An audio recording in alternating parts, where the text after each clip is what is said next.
Hello students, welcome to R2 education. इस video में हम उपसर्ग और प्रत्यय पढ़ने वाले उपसर्ग, प्रत्यय एवं समास पढ़ने वाले हैं। चलिए स्टार्ट करते हैं। सबसे पहले हम उपसर्ग पढ़ेंगे, देखेंगे कि उपसर्ग किसे कहते हैं। कुछ उदाहरणों के माध्यम से समझेंगे। यहाँ देखिए, सम प्लस मान बराबर क्या हो जाएगा? सम्मान। आ प्लस मुख बराबर आमुख। यहाँ पे हलंत लगा है म के नीचे।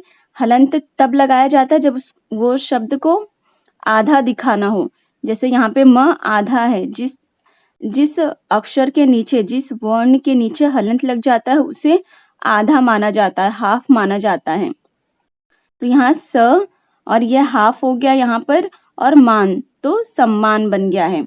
ऐसे ही ये सारे उपसर्गों में मान शब्द जोड़ने से नया शब्द बनेगा। जैसे सम प्लस मान जोड़ने पे सम्मान, अभि प्लस मान जोड़ने पे अभिमान, अप प्लस मान जोड़ने पे अपमान, अनु प्लस मान जोड़ने पर अनुमान, अनुमान लगाना।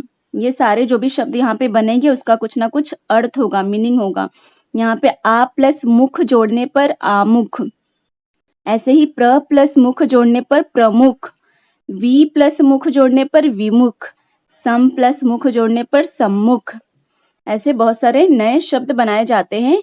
इन उपसर्गों का प्रयोग करके बोल सकते हैं, या फिर इन उपसर्गों को लगाकर। देखेंगे उपसर्ग किसे कहते हैं। उपसर्ग यहाँ पर है। उपर्युक्त उदाहरण मतलब ऊपर के उदाहरण में मान तथा मुख शब्दों के आगे, मान के आगे और मुख के आगे जो शब्दांश लगे हैं उसे ही उपसर्ग कहा जाता है, और ये शब्दांश को जोड़कर नए शब्द बनाए गए हैं। इसे ही हम क्या कहते हैं? ये सबको उपसर्ग कहते हैं। और यहाँ पर शब्द जोड़कर हम एक नया शब्द बनाते हैं। मान तथा मुख शब्दों के आगे शब्दांश जोड़कर नए शब्द बनाए गए हैं, ये शब्दांश उपसर्ग कहलाते हैं। ये जो शब्दांश है ना, ये शब्दांश मतलब शब्द नहीं है, ये क्या है? शब्द का अंश है, इसलिए इसको शब्दांश कहा गया है। और ये शब्दांश ही क्या है? उपसर्ग है। ये जो आगे लगा हुआ है ये उपसर्ग है। यहाँ पर भी ये जो आगे है ये उपसर्ग है। जो शब्दांश शब्द से पहले लगकर उसका अर्थ बदल देते हैं या उसके अर्थ में विशेषता ला देते हैं, वे उपसर्ग कहलाते हैं। ये जो शब्दांश है, ये शब्द के कोई भी शब्द, जैसे मुख मतलब मुंह, तो कोई भी शब्द के आगे जोड़कर, कोई भी शब्द से आगे या कोई भी शब्द के पहले जोड़कर उसका अर्थ, उसका मीनिंग बदल देते हैं, या फिर जो शब्द है, जो अर्थ है उसमें विशेषता ला देते हैं, उसे ही उपसर्ग कहा जाता है। उपसर्गों के प्रयोग से शब्द के अर्थ में परिवर्तन आ जाता है। शब्द का जो अर्थ होता है वो बदल जाता है जब हम उपसर्ग का प्रयोग करते हैं। तो इनका स्वतंत्र प्रयोग नहीं होता। ये जो उपसर्ग होते हैं उसका स्वतंत्र मतलब अकेले ये लोग प्रयोग में नहीं लाए जाते। जैसे प्र लिखेंगे तो इसका मतलब क्या हुआ? आ लिखेंगे उपसर्ग, इसका मतलब क्या हुआ? वी, सम, इसलिए ये सब का कुछ मतलब नहीं है, कुछ अर्थ नहीं है, इसलिए इसको अकेले, स्वतंत्र मतलब अकेले प्रयोग में नहीं लाया जाता। इसको किसी ना किसी शब्द के आगे जोड़कर नया शब्द बनाया जाता है, और उस शब्द को हम किसी भी वाक्य में प्रयोग करते हैं। आइए कुछ अन्य उदाहरण देखें। यहाँ देखिए, ये सब उपसर्ग हैं और ये है मूल शब्द, और इन दोनों को जोड़कर एक नया शब्द बनाया गया है। जैसे उप, ये क्या है? उपसर्ग है। ये सारे उपसर्ग हैं। उपसर्ग लगाया गया है किसके आगे? वन, ये मूल शब्द है। मतलब मूल शब्द इसलिए क्योंकि ये जो शब्द है इसका अर्थ होता है वन मतलब जंगल, मार्ग मतलब रास्ता, और लेकिन ये सब का कोई मीनिंग नहीं होता, कोई अर्थ नहीं होता। इसको अर्थपूर्ण बनाने के लिए कोई मूल शब्द के आगे जोड़ना पड़ता है। जैसे वन मतलब जंगल, और ये उपसर्ग लगाया गया है उपसर्ग लगाया गया है वन के साथ, तो बन गया है उपवन। मार्ग के साथ सु उपसर्ग लगाया गया तो बन गया है सुमार्ग। सम के साथ, सम उपसर्ग के साथ मान शब्द लगाया गया है तो बन गया है सम्मान। उन उपसर्ग के साथ मूल शब्द 30 लगाया गया तो बन गया है 29। अव के साथ काश तो अवकाश। अधि के साथ कार तो क्या बन गया है? नवीन शब्द अधिकार।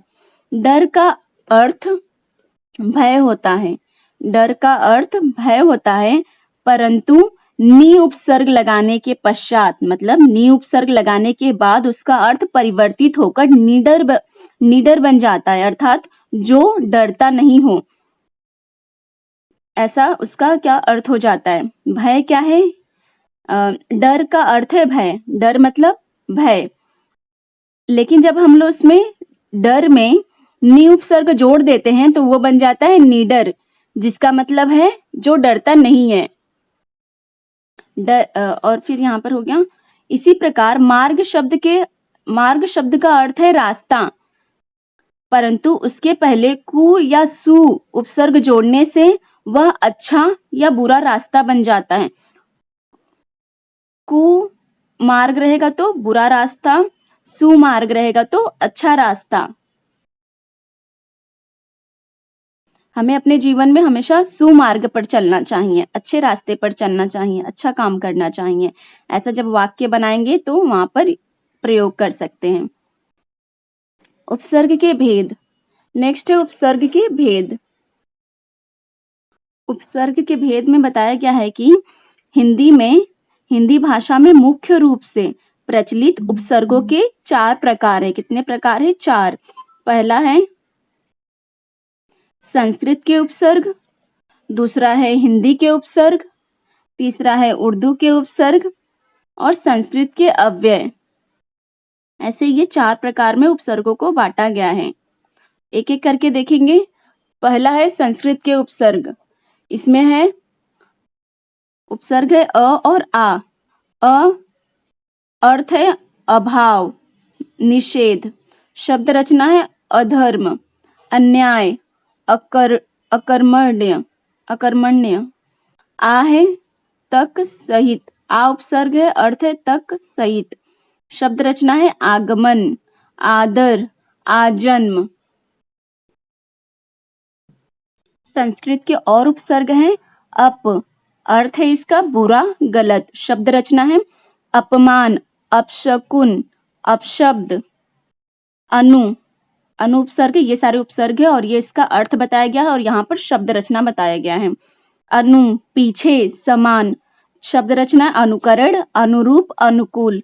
अव अर्थ है बुरा, हीनता, अवगुण, अवकाश, अवहेलना। प्र अर्थ है आगे, प्रवेश, प्रसिद्ध, प्रभाव। प्रति अर्थ है हर, सामने, विपरीत। तो शब्द रचना है, यहाँ पर शब्द की रचना की गई है प्रतिदिन, प्रतिरोध, प्रतिक्षण। अधि इसका अर्थ है श्रेष्ठ, ऊपर, श्रेष्ठ, ऊपर। शब्द रचना है अधिकार, अधिनायक, अधिवासी। अति इसका अर्थ है अधिक, अतिशय, अतिरिक्त, अत्याचार। ये सारे जितने भी शब्द बनाए गए हैं इनका कुछ ना कुछ मीनिंग है, कुछ ना कुछ अर्थ है। अप मतलब छोटा, इसका अप का अर्थ है छोटा। शब्द रचना है उप लिखा है, सॉरी, उपनाम, उपराष्ट्रपति, उपमंत्री। उसके बाद दूसरा है, ये सब क्या थे? संस्कृत के उपसर्ग थे। ये सब संस्कृत के उपसर्ग थे। अभी हम पढ़ने वाले हिंदी के उपसर्ग। हिंदी के उपसर्ग कौन कौन से हैं देखेंगे। ये सारे हिंदी के उपसर्ग है और इन उपसर्गों का अर्थ है और यहाँ पर है शब्द रचना। अध उपसर्ग है, इसका अर्थ है आधा। शब्द रचना है अधमरा, अधपका, अधखुला। अन निषेध, अभाव, अनसुना, अनहोनी, अनदेखा। उन उपसर्ग है, इसका अर्थ है एक, कम। 59, 29, 49, एक कम है सब में। नी इसका अर्थ है रहित या नहीं, निकम्मा, नीडर। बिन मतलब अर्थ है इसका रहित, बिन मांगा, बिन ब्याहा, बिन बोले। भर मतलब भर उपसर्ग का अर्थ है भरा हुआ या पूरा, भरपेट, भरसक, भरपूर। पर मतलब दूसरा, परदादा, परनानी, परकोटा। तीसरा है उर्दू के उपसर्ग। उर्दू के उपसर्ग देखेंगे। ये सारे उपसर्ग है, उसका अर्थ है और यहाँ शब्द रचना की गई है। बे का अर्थ है बिना। शब्द रचना है बेरहम, बेदाग, बेनाम। बद मतलब बुरा, बदतमीज, बदतमीज, बदनाम, बदहजमी, और कम मतलब थोड़ा, कमजोर, कम अक्ल, कम वक्त, ला मतलब कमी या रहित, लाजवाब, लावारिस, लाइलाज। ना का अर्थ है अभाव, निषेध, मना, नापसंद, नालायक, नाजायज। उर्दू के कुछ और उपसर्ग हैं, जैसे हम, अर्थ है बराबर, समान। शब्द रचना है हम उम्र, हम वतन, हम शक्ल। ये सब भी क्या है, उर्दू के उपसर्ग हैं। गैर मतलब उसका अर्थ है निषेध, गैर कानूनी, गैर हाजिर, गैर मामूली। खुश अर्थ है अच्छा, श्रेष्ठ। खुशदिल, खुशनसीब, खुशकिस्मत। दर अर्थ है में। शब्द रचना है दरअसल, दरकार, दरकिनार। हर का अर्थ है प्रत्येक या प्रति। शब्द रचना है हरदम, हर घड़ी, हर पल। उपसर्ग की तरह प्रयोग किए जाने वाले संस्कृत के अव्यय आप अगली कक्षा में पढ़ेंगे। आओ दोहराए कि हम लोगों ने क्या क्या सीखा है इस लेसन में। पहला हमने सीखा किसी शब्द के आगे जुड़कर उनके अर्थ में विशेषता लाने वाले शब्दांश उपसर्ग कहलाते हैं। क्या पता चला उपसर्ग किसे कहते हैं हम? किसी शब्द के आगे जुड़कर उसके अर्थ में विशेषता लाने वाले या अर्थ में परिवर्तन लाने वाले शब्दांश को ही हम उपसर्ग कहते हैं। दूसरा हमने सीखा कि उपसर्ग का हम स्वतंत्र रूप से प्रयोग नहीं कर सकते।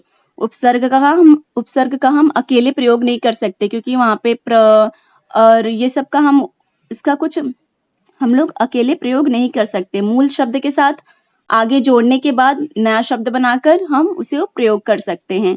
हिंदी भाषा में मुख्य रूप से 4 प्रकार के उपसर्ग प्रचलित हैं, हमने पढ़ा इसमें। और उपसर्ग शब्दांश होते हैं, शब्द नहीं। उपसर्ग क्या होते हैं? एक शब्दांश मतलब शब्द का अंश होता है, वो शब्द नहीं होता। उपसर्ग क्या होता है? शब्द का अंश, शब्दांश होता है। स्टूडेंट्स, इस वीडियो में हमने उपसर्ग कंप्लीट किया है। नेक्स्ट वीडियो में हम प्रत्यय पढ़ेंगे। और मेरे चैनल पे बहुत सारे हिंदी व्याकरण की वीडियोस हैं, आप लोग वहां से देख सकते हैं। और वीडियो अच्छी लगे तो लाइक, शेयर एंड सब्सक्राइब करें। Thank you.